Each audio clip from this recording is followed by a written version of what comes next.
I'm delighted to join you, delegations of both countries, for the 26th session of the India-Russia Intergovernmental Commission for Trade, Economic, Scientific, Technological and Cultural Cooperation.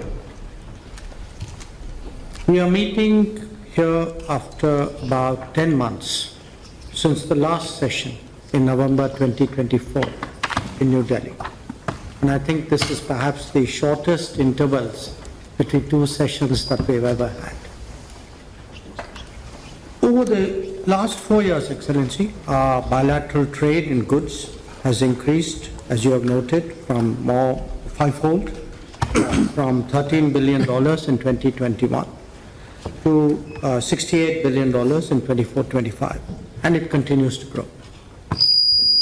However, a major trade balance has accompanied the growth. It has increased from 6.6 billion to 58.9 billion, which is about 9 times. So we need to address that urgently. Today, as we meet, allow me to lay out some of the salient features of the agenda before us, addressing tariff and non-tariff trade barriers, removing bottlenecks in logistics, promoting connectivity through the international north-south transport corridor, the northern sea route, and the Chennai-Vladivostok corridor, effecting payment mechanisms smoothly, timely finalization and execution of the program of economic cooperation till 2030, the early conclusion of the Eurasian Economic Union FTA, whose terms of reference were finalized today, and regular interaction between the businesses of the two countries. These are among the key elements. They will not only help to address the imbalance and grow our trade, but also hasten the timely achievement of our revised trade target of $100 billion by 2030.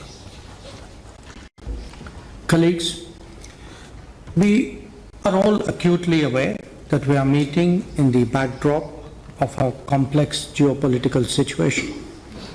Our leaders remain closely, regularly engaged. They provide us wise and practical guidance to our special and privileged strategic partnership.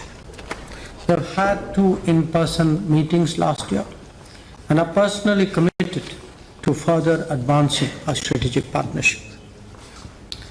Today, as we meet here for the IRIGC-TEC, allow me to make some suggestions on how we can improve our efficiency and rise to the occasion of deepening our economic cooperation. One, the various working groups and subgroups could perhaps take a more creative and innovative approach towards their respective agendas. The challenges posed by the larger landscape that I mentioned require us to do so. And this should be done in a manner in which it works for both sides.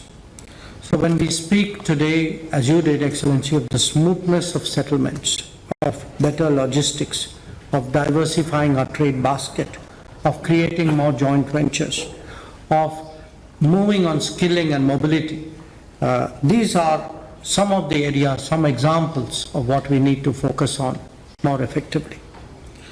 Second, we should continuously diversify and expand our agenda through mutual consultation. It should help to tap into the full potential of our trade and investment ties. We should not get stuck on the beaten track. Doing more and doing differently should be our mantras. Third, I would urge that we set ourselves some quantifiable targets and specific timelines so that we challenge ourselves to achieve more, perhaps even surpass what we set out to do. Each working group and each subgroup could apply itself to setting of targets and see what we could achieve by the next session of the IRIGC-TEC. For example, if you are looking at trade barriers, could we pick a certain number and make a commitment? If we have agreed to a certain proposal, can we set a firm timeline for that?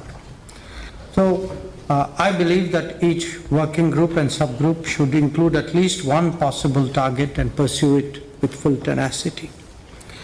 4, I would suggest for your consideration that we should have at least 2 intersessional meetings between the IRIGC sessions. We could also do a virtual midterm review with all the co-chairs like we did in 23. It will certainly help us to take corrective measures and come up with adjustments which are required.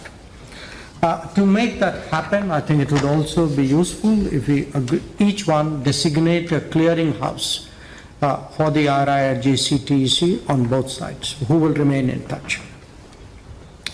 Finally, we will be, after this meeting, going on to a business session, and I would suggest for your consideration that we could have a coordination mechanism between the business forum and the different working groups of the IRIGC, so that there is a two-way flow between people in the business world and people in the policy world. We would like the IRIGC to become even more result-oriented, relevant, and readily available to the business communities of the two sides. So allow me to conclude by recalling that the IRIGC is a key mechanism to prepare for the annual summit which we expect to hold at the end of this year. And indeed, it's our working, it's what we deliver that really drives the relationship between India and Russia. So I thank you once again for your warm welcome, for your hospitality, for the excellent arrangements for today's meeting. I look forward to our fruitful discussions. Thank you.